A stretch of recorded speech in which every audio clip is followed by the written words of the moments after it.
YCP నేత మాజీ మంత్రి అంబటి రాంబాబు మీడియాతో మాట్లాడుతున్నారు. లైవ్ ద్వారా చూద్దాం.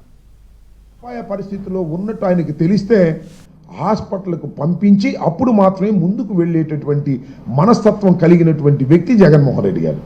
ఆయన దృష్టిలోకి రాకపోతే అది వేరే అంశం. వీళ్ళేంటి బలేంట నాకు అర్థం కాదా. కేవలం జగన్మోహన్ రెడ్డి గారు కారు వేసుకెళ్ళి గుద్దేశాడు అనేటువంటి భావంతో మీరు ప్రయత్నం చేస్తున్నారు. ఇది దుర్మార్గమని ఈ సందర్భంగా నేను మనవి చేస్తున్నాను. ఇవాళ రకరకాల కథనాలు ఏవో తీసుకొస్తున్నారు, నాకు అర్థం కానటువంటి కథనాలు. ముందు చెప్పినటువంటి స్టేట్మెంట్ ఏంటి, ఇవాళ మాట్లాడుతున్నటువంటి మాటలేంటి, ఈ ఆంధ్రజ్యోతి ఈనాడు ఇన్వెస్టిగేషన్ ఏంటి, నాకు అర్థం కానటువంటి వ్యవహారం. ఏదో ఒక విధంగా జగన్మోహన్ రెడ్డి గారి పర్యటన అత్యంత విజయవంతమైంది. అనేకమైన ఇబ్బందులు పెట్టినప్పటికీ కూడా విజయవంతమైంది. దీన్ని భరించలేక ఎన్ని కేసులు పెడుతున్నారు మా మీద. రాత్రి ఒక కేసు పెట్టారు, వచ్చి నోటీస్ ఇచ్చేళ్ళారు నాకు రాత్రి 10ంటికి. అనేక మంది మీద, పల్నాడులో ఉన్నటువంటి వైఎస్ఆర్ కాంగ్రెస్ పార్టీ నాయకుల మీద, సుధీర్ భార్గవ్ రెడ్డి మీద కేసు పెట్టారు, గోపిరెడ్డి గారి మీద కేసు పెట్టారు.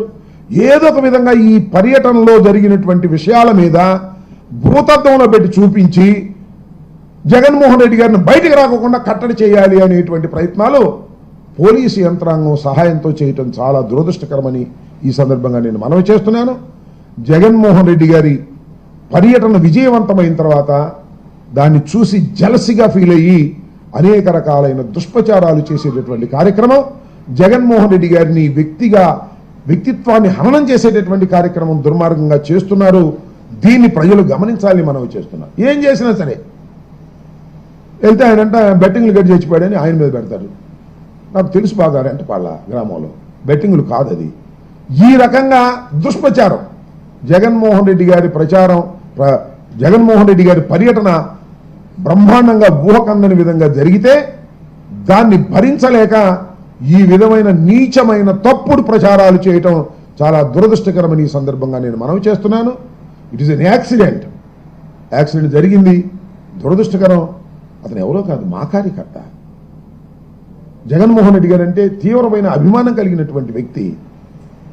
అందుకనే ఆయనకి 10 లక్షల రూపాయల ఆర్థిక సహాయం ఇమీడియట్గా జగన్మోహన్ రెడ్డి గారు చేశారు. మేమందరం వెళ్ళి ఆయన కుటుంబాన్ని పరామర్శించాం. పోలీసులు వారిని ఏదేదో చెప్పమంటే వారు చెప్పం, మేము జరిగిందే చెప్తామని వాళ్ళు స్పష్టంగా చెప్పారు.